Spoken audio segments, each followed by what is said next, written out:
روز چهارشنبه هفته گذشته مصادف بود به 15 جولای، کودتای چند سال قبلی که در ترکیه بر علیه نظام ترکیه صورت گرفته بود. با توپ و با تانگ و با طیاره میخواستن نظام ترکیه را سقوط بدن،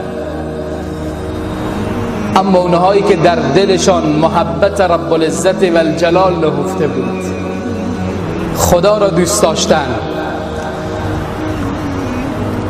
و دوست داشتن که از مناره های مساجد بزرگ ترکیه ندای الله اکبر ترین انداز بشه، خود را در برابر تانگه ها سپر می کردن و جانهای خود را فدا می کردن تا اینکه بتوانند با کمال آرامش ندای الله اکبر را سر بدن.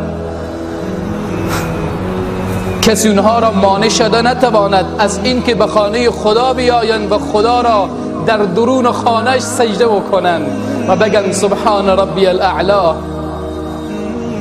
به خاطر چی بود اون همه خون دادن ها؟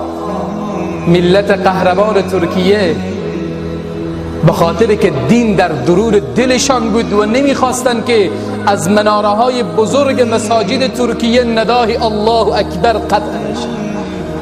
تبریک میگویم برای جهان اسلام. خبردار شدیم که در استانبول ترکیه آیا صوفیه که یکی از بزرگترین موزیم ها بود و قبلا کلیسایی بود، تبدیل میشه به خانه رب العزت و الجلال. استانبول و آیا صوفیه جایی است که آسیا و اروپا را با همدیگر وصل می کند. از اونجا کنار اروپا از مناره های بزرگ آیا صوفیه ندا داده می شود که الله اکبر، خدا از همه بزرگتر است. سبحان الله. کنار اروپا ندا داده میشه که اشهد ان لا اله الا الله، اشهد ان محمد رسول الله. سبحان الله. در اروپا، کنار اروپا ندای رب العزت و الجلال از اون مناره های بزرگ آیا صوفیه در فضای ترکیه ترین انداز میشه که الله اکبر، یک بزرگ در جهان بشریت، اون خدا رب العزت و الجلاله، دیگه بزرگی وجود ندارد.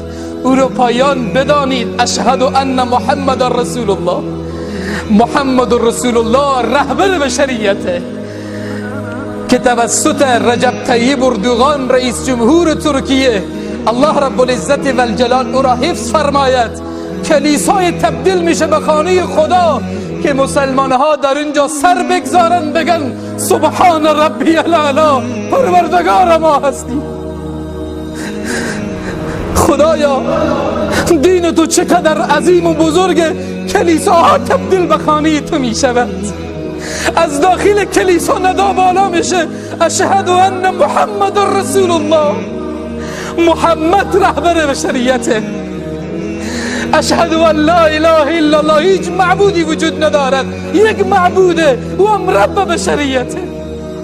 از داخل کلیساها ندای الله بالا می شود که من برای ملت قهرمان ترکیه و برای تمام مسلمانان جهان تبریک میگویم